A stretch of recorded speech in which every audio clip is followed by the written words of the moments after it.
Halo teman-teman dan Bapak Ibu dosen Universitas Bina Nusantara Malang. Kami dari jurusan Business Creation D25 kelas LA10 kelompok 8 akan mempresentasikan konsep Creativity and Place serta bagaimana penerapannya terhadap ide bisnis kami. Video ini dibuat dalam rangka memenuhi penilaian Group Assignment semester 1, mata kuliah Creative and Innovative Thinking. Saya Caroline Gunawan dengan NIM 250196291.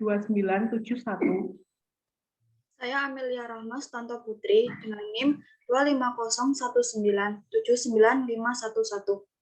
Saya Sinja Ngaminata dengan NIM 25019799493. Sebelum membahas lebih lanjut mengenai creativity and place, tentunya kita harus mengetahui apa sih creativity and place itu. Jadi, creativity and place adalah unsur-unsur yang berpengaruh terhadap munculnya suatu kreativitas yang berkaitan dengan lingkungan sekitar. Yang berarti ide-ide dapat muncul karena keadaan yang ada di lingkungan sekitar kita.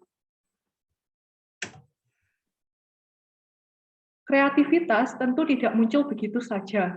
Menurut Teresa Amabile, kreativitas individu ada sebagai fungsi dari 3 komponen, yaitu yang pertama adalah keahlian dan pengetahuan khusus dalam domain tertentu, yang artinya setiap individu harus memiliki pengetahuan, keterampilan teknis, dan bakat khusus dalam domain tertentu. Dan variabel ini bergantung pada kemampuan kognitif, motorik, dan persepsi bawaan dalam kombinasi dengan pendidikan formal dan informal. Yang kedua adalah keterampilan berpikir kreatif, yang artinya keterampilan yang relevan secara kreatif, mencangkup pengetahuan implisit atau eksplisit mengenai generasi ide, gaya kerja yang efektif, dan gaya kognitif yang sesuai, yaitu berpikir divergen, mengingat secara akurat, dan memahami pembaharuan.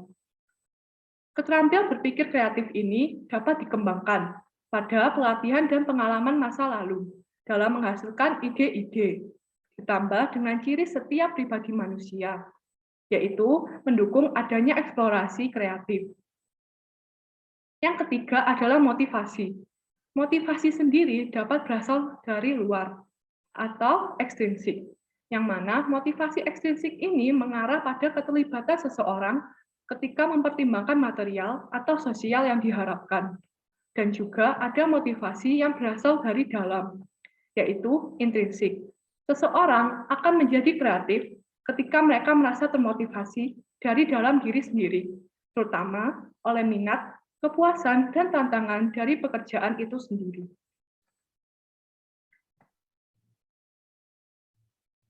Konteks lingkungan memiliki pengaruh yang kuat terhadap kreativitas para pekerja, seperti lingkungan fisik dan lingkungan sosial. Lingkungan fisik yaitu keadaan atau tempat di sekitar kita, dengan ruang kerja yang nyaman, disertai dengan tatanan desain interior yang menarik, akan mendorong para pekerja untuk menemukan ide-ide kreatif. Sedangkan lingkungan sosial adalah interaksi atau hubungan manusia yang terjadi di sekitar, sehingga memiliki pengaruh yang kuat terhadap para pekerja.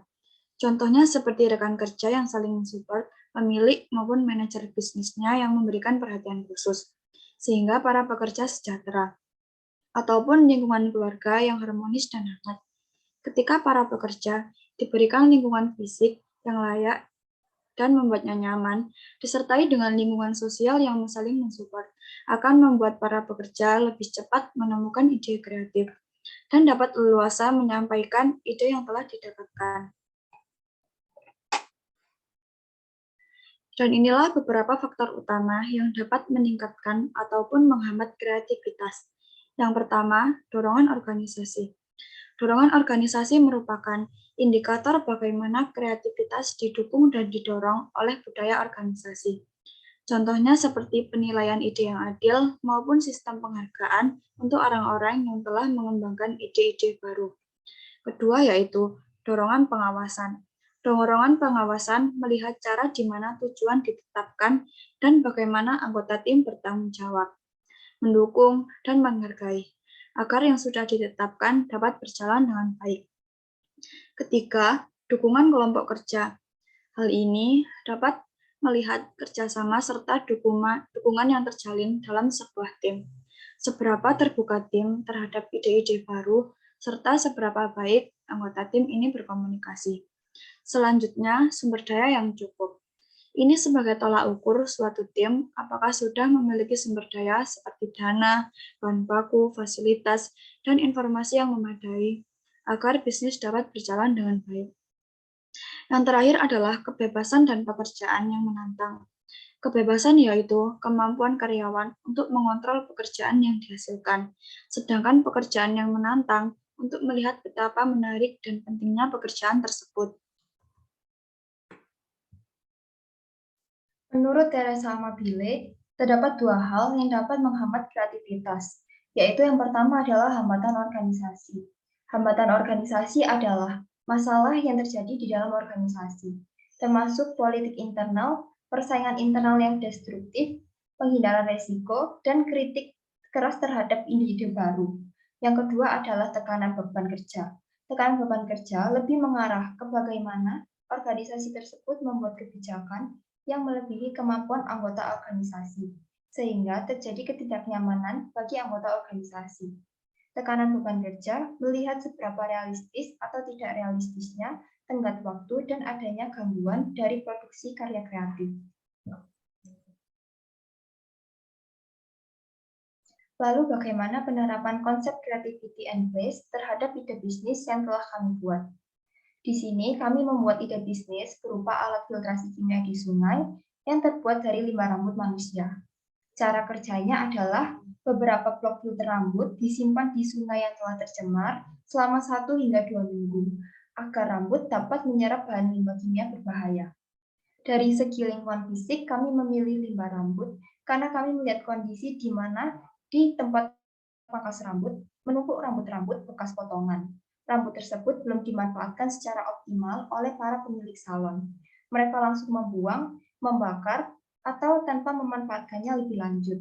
Mungkin hanya dibuat rambut palsu, atau bahkan hanya dibuat bahan dasar pembuatan sanggul.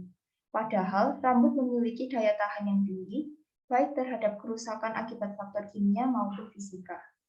Selanjutnya, kami memilih alat filtrasi kimia di sungai karena kami melihat banyak sungai yang mengalami perubahan warna, menjadi keruh, bahkan hitam, karena cairan industri kimia yang beracun dan tentunya membahayakan kehidupan ikan di sungai serta warga yang tinggal di sekitar sungai tersebut.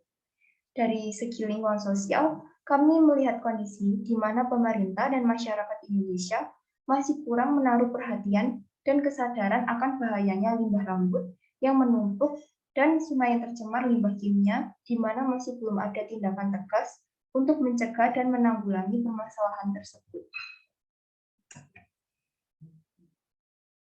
Demikian presentasi dari kami, mohon maaf apabila ada kekurangan dan kesalahan yang tidak disengaja maupun disengaja. Sekian dan terima kasih.